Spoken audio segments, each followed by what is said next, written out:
పరిశుద్ధుడా నా యేసయ్యా, నిన్నే స్తోత్రింతును. 10,000లో అతి సుందరుడా, నీలోనే హర్షింతును. ప్రభువా పూజార్హుడా, మహిమా సంపన్నుడా, యెహోవా విమోచకుడా,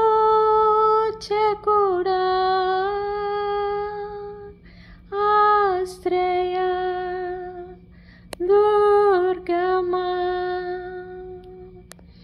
అభిషిక్తుడా, ఆరాధ్యుడా, నిన్నే గలపరతును. మహోన్నతుడా నా తండ్రి, నిన్నే పూజింతును. రాజా నా సర్వమా, నీకే స్తుతి కీర్తన. నీతో సహవాసము నిత్యం సంతోషమే, సంతోషమే.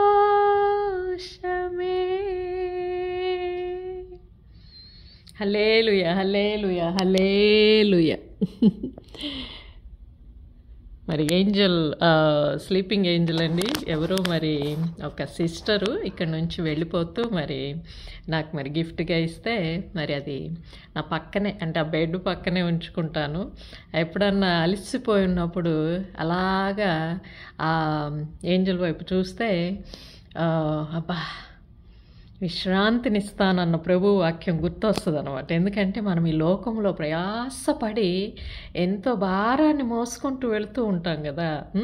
మరి మనకు ఆ భారము తేలిక అంటే ఒక భారము కూడా తేలిక అనేది నా దగ్గర ఉంది. నా కాడి నేను మరి సాత్వికుడును దీన మనస్సు కలిగిన వాడను అని మత్తయి సువార్త 11:28లో మరి కొన్ని వాక్యాలు మరి దేవుడు 30 వరకు చెబితే ఆ ప్రభు వాక్యాలు వెంటనే గుర్తొస్తాయి అన్నమాట నాకు. ఏమనంటే, దేవా నీ సాత్వికత, నీ దీన మనస్సు అనేది ఆ శిలువను మోసేటప్పుడు నీకు అది బరువు అనిపించలేదా? ఎందుకంటే నీ సాత్వికతలో, నీ దీన మనస్సులో మమ్మల్ని అందరినీ కూడా క్షమించుదామనుకున్న ఆ ప్రేమ కలిగిన హృదయము మరి అది మా అందరి పాపములు, అవిధేయత, అవిశ్వాసం అనే కాడిని, అంత భారమైన కాడిని అలాగ సులువుగా ఈడ్చుకోవటానికి మరి కారణము అంటే దోహదమైందా ప్రభువా అని అనుకుంటూ నేను పనిచేసి వచ్చి ఇక్కడిక్కడ తిరుక్కుంటూ మరి ఏదో దినంలో ఒక 4 గంటలు, 2 గంటలు, 3 గంటలు, 5 గంటలు, 6 గంటలు పనిచేసే వచ్చి అబ్బా అని నన్ను అనుకొని విశ్రాంతి ఉంటే బాగుండని అనుకుంటాను.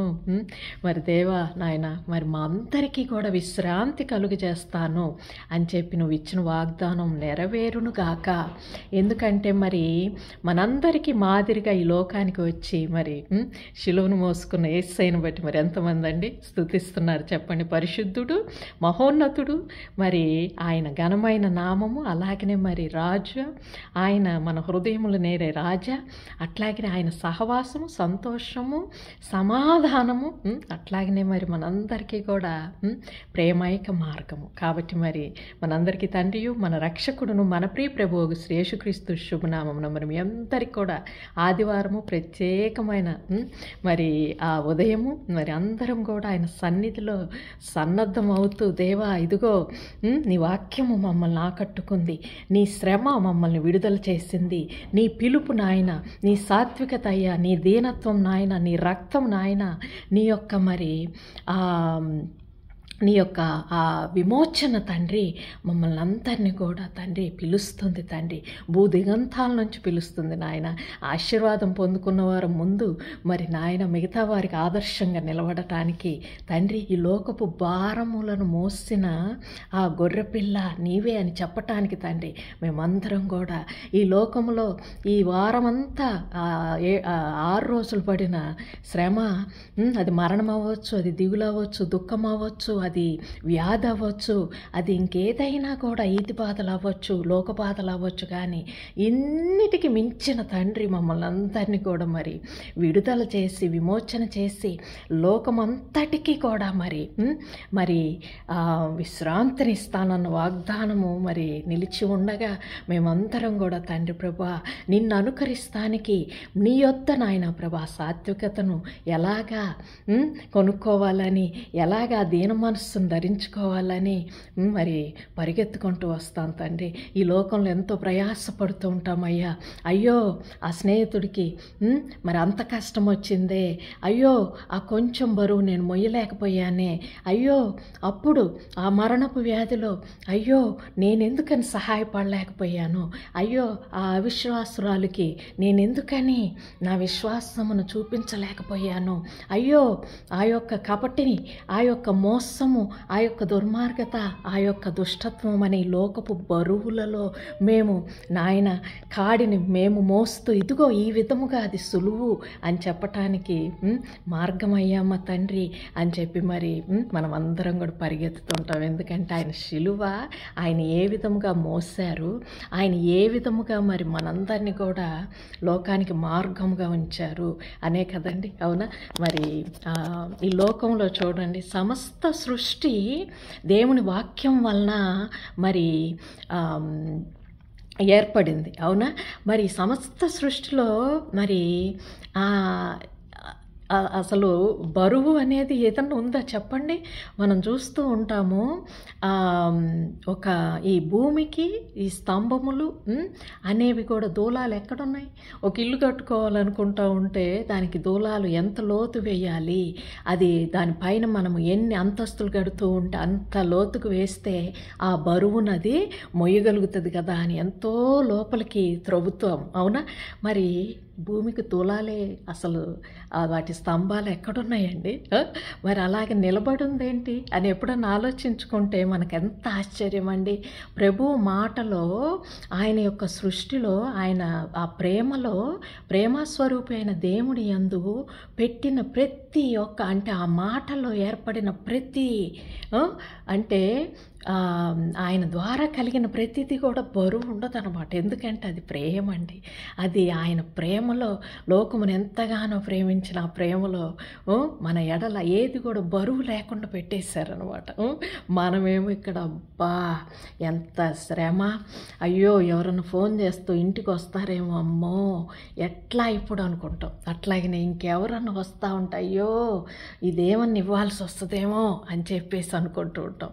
అబ్బా ఆ కష్టం వచ్చింది ఏంటి ఇప్పుడు ఈ మాట, మరి ఇంత ప్రాణ స్నేహితుడైతే అయ్యో ఈ డబ్బులు ఎట్లా ఇప్పుడు ఇవ్వకపోతే ఒక బాధ, ఇస్తే ఒక బాధ. ఎంత భారం అండి, ఎంత భారం కదండి. ఇవెంత భారాలు, మనకి ఎంత భారాలు. అబ్బా అబ్బా అబ్బా తినమంతా పని చేసుకుంటా ఉంటే కూడా అమ్మో ఆ ఫోన్ వస్తుందేమో, అమ్మో అదేమన్నా ఇవ్వాల్సి వస్తుందేమో, అమ్మో అదేమన్నా చెయ్యాల్సి వస్తుందేమో, అమ్మో అని ఇలా ఆలోచిస్తూ ఉంటామండి. అవునా కదా? మరి మనం ఈ లోకంలో దాచిపెట్టుకుందామని ఇంకేదో చేద్దామని ఇవన్నీ ఈ లోభత్వం అనేది బరువు అనమాట. ఎందుకంటే ఇవ్వని మనస్సు ఉంది చూడండి, అది దేవుడికి వ్యతిరేకం అనమాట. అది ఎంత బరువు, రండి నా దగ్గర కాడి ఎత్తుకోండి అని ఆయన పిలుస్తూ ఉంటారు. అట్లాగనే మరి ఈ లోకపు అవిశ్వాసము, అనీతి, అధర్మము, మనం పెట్టినవన్నీ బరువే.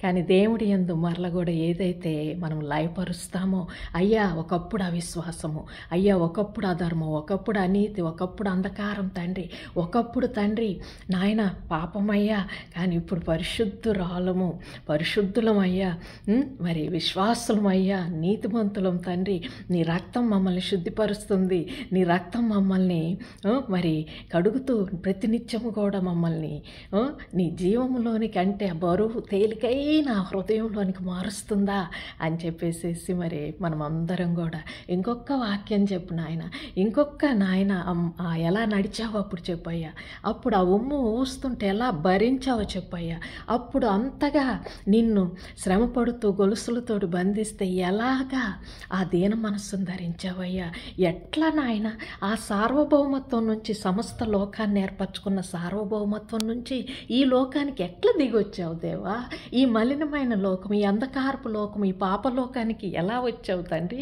మాకు ఇక్కడ ఇదిగో ఇంత చిన్న బురదుంటే మేము నడవాలంటే అబ్బాబ్బాబ్బాబ్బా, ఆ పూరి గుడిసెల వైపు వెళ్ళాలంటే, అక్కడ వాళ్ళ వాసన చూడాలంటే, వాళ్ళ దగ్గర కూర్చోవాలంటే మాకెంతో అయ్యా, మరి అక్కడి నుంచి మా దగ్గరికి ఎలా వచ్చావు తండ్రి, ఎంతటి దీన మనస్సు నాయన, ఎంతటి సాత్వికత తండ్రి, మరి నాయన ఎంత ప్రయాసపడుతున్నాను నాయన ప్రభు ఈ లోకంలో, అది అసలు ఒక బరువు కాదు, దీన మనస్సుని నా దగ్గర నేర్చుకోండి, సాత్వికతను నా దగ్గర నేర్చుకోండి, నా కాడి సులువు అని నీ శ్రమలో మమ్మల్ని అందరినీ కూడా ప్రేరేపిస్తూ నీ రాజ్యానికి నాయన వారధులముగా మమ్మల్ని కూడా ఎంచుకున్నందుకు అర్హులమే కాదు, అర్హురాలనే కాదు, నన్ను కూడా నాయన ప్రభు నీ పిలుపులో పెట్టుకున్నావా, నీ నామాన్ని తెలిపావా తండ్రి ప్రభువా, దేవా వందనాలు వందనాలు వందనాలు తండ్రి, మమ్మల్ని అందరినీ కూడా ఈ లోకపు భారము, ఈ లోకపు ప్రయాస, ఈ లోకపు యొక్క గందరగోళం నుంచి మమ్మల్ని విడిపించిన ఆయన విశ్రాంతి దయచే తండ్రి ప్రభువా,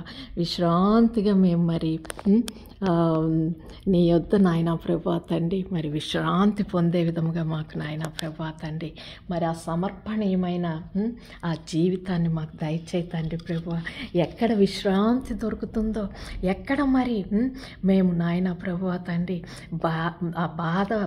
ఆ భారంతోటి నలిగిపోతున్నామో, చిరాకు పడుతున్నామో, విశ్రాంతి దొరకకుండా ఉన్నామో, మరి విశ్రాంతిని దయచేయండి తండ్రి అని చెప్పి మరి కోరుకుందామా, చెప్పండి. ఎందుకంటే మనం ఈ లోక బరువులు అనుకున్న ప్రభు దృష్టిలో బరువే కాదండి. మరి ఆయన నా కాడిని మీరు తెలుసుకుంటే, దాని ఉద్దేశం తెలుసుకుంటే మరి అది ఎంతో సులువు అని చెబుతున్నారు. కాబట్టి మరి ఎవరైతే ప్రయాసపడుతున్నామో ఆయన దగ్గరికి వెళదాము, మరలుదాము, మరి ఆయన యొక్క హృదయం, ఆయన యొక్క దీన మనస్సు మనకు కావాలని కోరుకుందాము. మరి ప్రయాస అంతా కూడా ఆయన మరి విశ్రాంతిలోనికి మార్చునుగాక. మన హృదయాలన్నీ ఏక రూపంలోకి మార్చబడి, కఠినత్వం అంతా పగలగొట్టబడి, మరి మాంస హృదయం మనకి ఇచ్చినప్పుడు అలా తేలికైపోతాం అన్నమాట. కాబట్టి మరి అటువంటి మనస్సు మనందరికీ కలగాలి అని మరి ప్రభువుని కోరుకుందాము.